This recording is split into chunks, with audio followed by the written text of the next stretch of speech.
এবছর প্রথম জামাই ষষ্ঠী বলে কথা, একটু তো আনন্দ থাকবেই মনের মধ্যে। সেই আনন্দ নিয়েই চলে গেছিলাম বাবার বাড়িতে।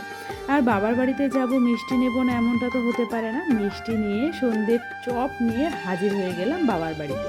গিয়েই তো আমার এই পুচকুটাকে একটু আদর করে সকালের ব্রেকফাস্টে ছিল অনেক কিছু, লুচি তরকারি থেকে শুরু করে আম অনেক কিছু।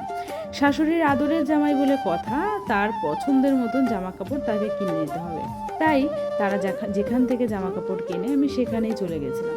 তো সেইখান থেকে জামা কাপড় কেনার পর আমার দরকার ছিল এই দুটো জিনিস খুবই পরিমাণে। আর আমি আমার বিয়ের সমস্ত কেনাকাটাগুলোই কিন্তু করেছিলাম এই কাঁচরাপাড়া হকার্স কর্নারের কৃষ্ণা জুয়েলার্সের কাছ থেকে। এখান থেকে আমার এই দুটো জিনিস নিয়ে দুপুরের খাবার দাবারের রেডি হয়ে গেলাম আমরা। তারপরেই কিন্তু বাবাকে দিয়ে দিয়েছিলাম বাবার গিফট। তো সেইখান থেকে বাবার গিফট দিয়ে এই দেখো দিদির সাথে একটু মজা ইয়ার্কি করতে করতে বাবাকে তো এই গেঞ্জি পরতেই হবে, জামাইয়ের আবদার, তাই বাবা জামাইয়ের আবদার না মানলে হয়। তাই গেঞ্জিটা পরে বাবা চলে গেছিলো কাজে। তারপরে আমরা বেরিয়ে গেছিলাম বাজারে যাওয়ার উদ্দেশ্যে। আর বাজার করেছিলাম আমরা 2 নম্বর মার্কেট থেকে। সত্যি কথা বলতে এই মার্কেটে অনেক ধরনের মাছ পাওয়া যায়, তার জন্য আমার এই মার্কেটটা খুবই ভালো লাগে। পুরো মার্কেটটা ঘোরার পর কী নেবো ভাবতে ভাবতেই নিয়ে নিয়েছিলাম কাতলা মাছ। আর এখানে নিয়ে নিয়েছিলাম মাছের মাথা। তোমাদের আরেকটা টুইস্ট বলি, আজকে তো জামাই ষষ্ঠী আছেই, তার সাথে রয়েছে আরও একটা জিনিস কি জানো, আজকে ছিল আমার বোনের আইবুড়ো ভাত, মানে একই দিনে আমরা দিয়ে দিয়েছিলাম। আর সেই আইবুড়ো ভাতের জন্য 3টে মাথা নেওয়া হয়ে গেছিলো। আর এখানে দেখো খাসির দোকানে গেছি, এত পরিমাণে ভিড় কি বলবো, সব জামাইরা এসে হাজির কিন্তু খাসির মাংস নেওয়ার জন্য। আর আমাদের বাড়ির আদরের জামাইয়ের কি করার অবস্থা, এই আদরের জামাইয়ের পাল্লা পড়েছিল আজকে রান্না করার। কি রান্না করবে, খাসির মাংস আর মুরগির মাংস রান্না করার পালা ছিল। এইখানে সেই রান্না বান্না হচ্ছে। আর এইখানে দেখো মাছের মাথা 3 জনের জন্য 3টে আনা হয়েছে। দুঃখের বিষয় একটাই, 3 জনের একজনও কিন্তু মাছের মাথা খাইয়ে 3 জায়গাতে আমাদের রান্না করা, মানে রান্না বসানো হয়েছিল।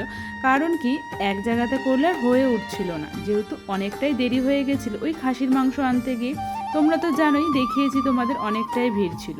ওই যে বলেছিলাম আজকে ছিল আমার বোনের আইবুড়ো ভাত, তাই এখানে ওরাও চলে আসলো। আর এখানে আমার মা তার জামাইকে দিয়ে শুরু করেছিল সমস্ত কিছু নিয়মগুলো করার পর এখানে কিন্তু গিফট দেওয়ার পালা চলছে।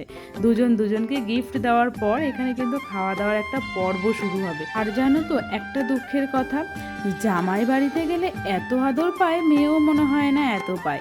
কেন এটা হয় বলো তো, জামাইকে খেতে দিয়েছে এত সুন্দর করে গুছিয়ে গাছিয়ে প্লেটের মধ্যে, আর আমাকে কি খেতে দিয়েছে তোমরা একটু আমার খাওয়ার পাত্রটা লক্ষ্য করলেই বুঝতে পারবে যে আমি কিভাবে খেয়েছি। প্রত্যেকবারের নয়, এই জামাই ষষ্ঠীটাও কিন্তু একই রকম কেটেছে। সত্যি কথা বলতে জামাইকে এত সুন্দর করে সাজিয়ে দিয়েছে আর আমাকে দেখো দিয়েছে এই পাতায় খেতে। যাই হোক, এটা নিয়ে আমার কোনো দুঃখ নেই।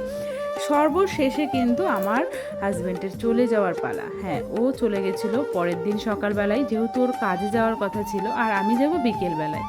প্রতিবারের নয় বাপি আমাকে ছাড়তে এসেছিল, প্রত্যেকবারের নয় বাবা মায়ের তো মন খারাপ হবে, প্লাস আমারও হয় কল্যাণী ছেড়ে আসতে। কারণ কল্যাণী হলো আমার প্রাণের শহর, আমার ভালোবাসার জায়গা, যেখানে ছেড়ে আমার আসতেই মন চায় না। কিন্তু ওই যে নারী হয়ে জন্মেছি, আমাকে তো আসতেই হবে শ্বশুর বাড়িতে। তাই বাবা মাকে ছেড়ে দিদিকে ছেড়ে চলে আসছি বীরনগর, হ্যাঁ, যেখানে আমার বিয়ে হয়েছে। জানি আজকের ভিডিওটা অনেকটাই বড় হয়েছে, আর কেন এত বড় করে ভিডিওটা শেয়ার করলাম, প্রথম ষষ্ঠী বলে কথা, শুরু থেকে শেষ অবধি কী করলাম সেটা তোমাদের সাথে শেয়ার করবো বলেই পুরো ভিডিওটা করা। যাই হোক, ভিডিওটা কেমন লাগলো আর তোমরা কারা কারা ষষ্ঠী এনজয় করলে অবশ্যই